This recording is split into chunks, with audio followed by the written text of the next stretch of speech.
Bismillahirrahmanirrahim. Sabahın ilk saatleriyle, haftanın duasıyla karşınızdayım.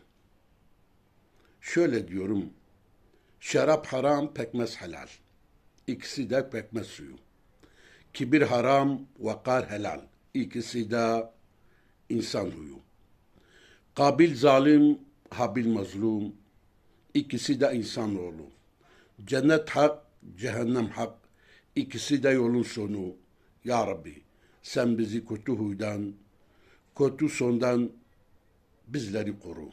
Ya Rabbi, bu mübarek hafta başı, bu yeni günde işlerimize kolaylık, bedenimize sağlık, hanemize bereket, yüreğimize ferahlık ver. Sevdiklerimizi ve bizi kaza şer ve belalardan koru ya Rabbi. Bu duama her kim amin derse Rabbim tüm dileklerini kabul etsin. Amin.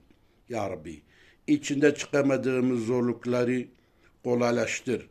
Aşamadığımız sıkıntılardan bizleri selamete kavuştur.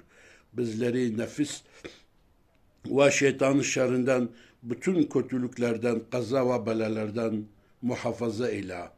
Amin velhamdülillahi Rabbil alemin. Allah işinizi kolaylaştırsın, rızkınızı bollaştırsın, ömrünüzü uzatsın, kazalardan, beladan cümlemizi korusun. Bizi de,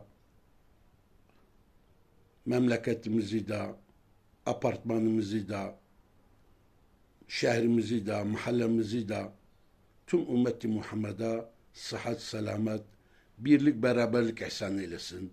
Amin velhamdülillahi Rabbil alemin.